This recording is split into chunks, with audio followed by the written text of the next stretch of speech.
नमस्कार दोस्तों, मैं आनंद विचारों की धारा यूट्यूब चैनल में आप सबका स्वागत अभिनंदन करता हूं। दोस्तों, आप सब कैसे हैं? तो दोस्तों, फिर से ले चलते हैं हम आपको एक नए टॉपिक पर जो हम सब के लिए ज़रूरी और महत्वपूर्ण है और जो हमारे ज्वलंत मुद्दों में से एक है। तो दोस्तों, आज हम बात कर रहे हैं जो है पानी की जल स्तर का। दोस्तों, अभी जो है जून का महीना चल रहा है और नदियों का जल स्तर जो है बहुत ही कम हो चुका है और जो नदी नाले और जल स्रोत हैं वह सूखने के कगार पे हैं और कई में बहुत ही कम पानी है। तो दोस्तों, दिनों दिन पृथ्वी के तापमान के बढ़ते के चलते हमारे जो प्राकृतिक स्रोत हैं उनका पानी और उनका जल स्तर जो है बहुत ही कम हो चुका है। और नदियाँ, जो छोटी छोटी नदियाँ हैं दोस्तों, कई ऐसी नदियाँ हैं जिनका जल स्तर सूख चुका है और कई ऐसे हैं कि जिनका जल स्तर बहुत ही कम हो चुका है। तो दोस्तों, हम कहने का तात्पर्य यह है कि गर्मी के दिनों में भारत में जो है पानी की समस्या और किल्लत जो है बन जाती है। वह किस हिसाब से होता है, यह हम उस पर हम आज चर्चा कर रहे हैं। दोस्तों, पर्यावरण जो है बहुत ही हमारे लिए अहम है। प्राकृतिक पर्यावरण जो दिनों दिन बदल रहा है मानव की कृत्यों से, मानव की गतिविधियों से, मानव के जो विकास के प्रोजेक्ट जिसको हम विकास कहते हैं। कभी कभी हम विकास जिसको समझते हैं वह विकास नहीं होता है, असल में वह कभी कभी जो है प्रकृति को नुकसान पहुंचाने वाला होता है। और आने वाले समय में उस विकास के चलते हम बहुत ही बड़े संकट का सामना करना पड़ता है। दोस्तों, प्राकृतिक वातावरण में बदलाव होने का तात्पर्य यह है कि हमारे वनों का प्रतिशत कम हुआ है और कंक्रीट के जंगल जो है चारों तरफ बढ़ चुके हैं और हमारा जो है वातावरण जो है अशुद्ध हो चुका है। जैसे उसमें हमारा हवाई दूषित हो गई है और जो है पर्यावरण जो है बदल चुका है, पेड़ों की प्रतिशत कम हो गया है और जो है चारों तरफ कंक्रीट के जंगल हैं और जिससे कि वन प्रतिशत काफ़ी कम हो गया है जनसंख्या के बढ़ने के कारण। और हमारे वन नियमों में कोई नए बदलाव नहीं, कोई हमारे कानूनों में लचीलापन होने के कारण, कमज़ोर होने के कारण, हमारे कानून की सख्ती के अभाव में जो है हमारा जो पर्यावरण दिनों दिन घटता जा रहा है।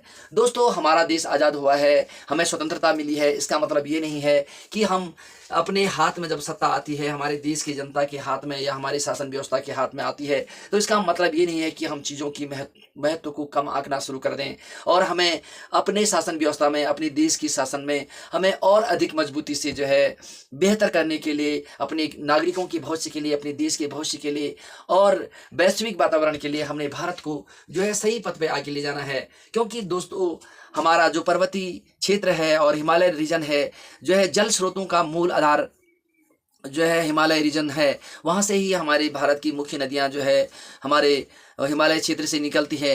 तो वहाँ का जो क्लाइमेट है, वहाँ का जो वातावरण है, वहाँ की जो पर्यावरण में जो बदलाव होता है उसके चलते जो है पानी का जल स्तर हमारे स्रोतों में कम हुआ है, जल जो है नदियों में कम हुआ है, छोटी छोटी नदियों में कम हुआ है। तो दोस्तों, इससे पहले जो है आज से 3 दशक पहले या 4 दशक पहले जो पानी का स्तर जो है नदियों में काफ़ी हुआ करता था और जो जल स्रोत नहीं सूखते थे वो आज के दौर में सूख रहे हैं। इस पे चिंता जाहिर करने के लिए हमने आज अपने वीडियो विचारों की धारा पे इस मुद्दे पर बात करने के लिए हमने आज का समय चुना है। तो दोस्तों, मुझे आशा है कि मेरे समस्त जितने भी दोस्त हैं जो हमें सुनते हैं कि हमारे इस चिंता को, इस विजन को, इस लक्ष्य को आप समझते होंगे कि हमें जो है बेहतर करना होगा। बेहतर कल के लिए, बेहतर भारत के लिए, बेहतर भविष्य के लिए हम सबको इस पर गंभीरता से चिंतन और मनन करना होगा। अन्यथा हमें आने वाले समय में और भी कई ऐसी समस्याओं से सामना करना पड़ेगा जो हमारे लिए घातक और जो है हमारे लिए जी बहुत ही नुकसानदायक हो सकते हैं। तो इसको सभी को आगाह करते हुए हम ये बात कर रहे हैं कि पानी के जल स्तर को जो है बराबर रहने के लिए हमको प्रकृति के संरक्षण पर ध्यान देने की आवश्यकता है, ताकि हमारे जो मौसम का जो चक्र है वो अपनी गति से तो बदलता है, लेकिन उसमें जो है जो हमारा टेम्परेचर है वो बढ़ रहा है, जो उसकी पानी की नमी है वो कम हो रही है और जंगलों का प्रतिशत कम हो रहा है। जो इसी भी अव्यवस्था के लिए, इस डिसबैलेंस को, इस प्राकृतिक चक्र को मेंटेन करने के लिए उसको हमें शिक्षा, जागरूकता और जो सजगता की ज़रूरत है, ताकि हम बहुत ही अच्छे ढंग से इन चीज़ों को हैंडल कर सकें।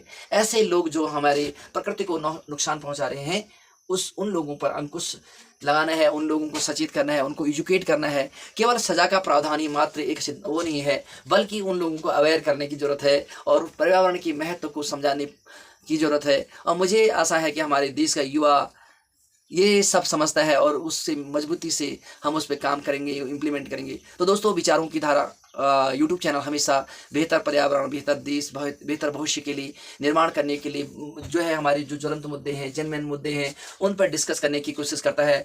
आशा है कि आप लोग हमें हमारे इस विज़न के लिए, इस थॉट के लिए आप सपोर्ट करेंगे, लाइक करेंगे, सब्सक्राइब करेंगे, ताकि हम अपनी आवाज़ को बुलंद कर सकें, ताकि हम अपनी आवाज़ को जो है दुनिया के सामने जो है प्रस्तुत कर सकें और लोगों तक पहुंचा सकें। केवल ये मात्र मेरा ही काम नहीं है, यह आप सबका दायित्व हो। दोस्तों, अगर आपको लगता है कि यह मेरा मुद्दा, यह मेरा जो इस पर हम डिस्कस कर रहे हैं, अगर आपको लगता है कि वास्तव में यह एक गंभीर मुद्दा है और इस पर हमको अमल करने की ज़रूरत है, इस पर हमको डिस्कस करने की ज़रूरत है, तो आपको जो है हमें सपोर्ट करना है और आपको जो है हमारे वीडियो को लोगों तक पहुंचाना है और सब्सक्राइब करना है, शेयर करना है, लाइक करना है, ताकि हम जो है बेहतर कल के निर्माण में लग जाएं, जुट जाएं। और क्योंकि हम अपने जीवन में, जो हमारा जीवन काल है, उसमें भी बदलाव से परिवर्तन देखना चाहते हैं। ऐसा परिवर्तन जो है प्रकृति के लिए, सभी प्राणी मात्र के लिए और संसार के लिए वह सही हो। तो ऐसा हमने काम करना है दोस्तों। यही सही विकास है, यही सही निर्णय है, यही सही तकनीक है जो प्रकृति के अनुरूप हो। तो दोस्तों, जो हमारे जल स्रोतों में पानी की कमी हो रही है और जो है नदियों का जल स्तर कम हो रहा है और विभिन्न प्रकार की जो प्राकृतिक आपदाएं हैं आ रही हैं, जो भयंकर हैं, उनसे निजात पाने के लिए हमें प्रकृति से प्रेम करना पड़ेगा और हमको इस बात का ध्यान देना पड़ेगा। तो दोस्तों, विचारों की धारा यूट्यूब चैनल में आज के लिए इतना ही। मुझे आशा है कि आज आपको हमारा यह टॉपिक अच्छा लगा होगा और आपके प्यार सहयोग के लिए हम अभिलाषी हैं और आशा है आप हमें इसी तरह से सहयोग करते रहेंगे और दुनिया तक और लोगों तक और हमारी आवाज़ को, हमारी इस टॉपिक को पहुँचाएंगे। तो दोस्तों, आज के लिए हम इतना ही। और सभी लोग यह प्रण लेते हैं, यह शपथ लेते हैं कि हम जो है पर्यावरण के लिए सचेत रहेंगे और ऐसा भी कोई भी काम नहीं करेंगे जिससे हमारे पर्यावरण को नुकसान होगा। तो दोस्तों, आज के लिए इतना ही। फिर तब तक के लिए नमस्कार, धन्यवाद। फिर मिलेंगे हम एक बेहतर टॉपिक के लिए। तब तक के लिए नमस्कार, धन्यवाद। थैंक यू फॉर वॉचिंग मी। नमस्कार दोस्तों।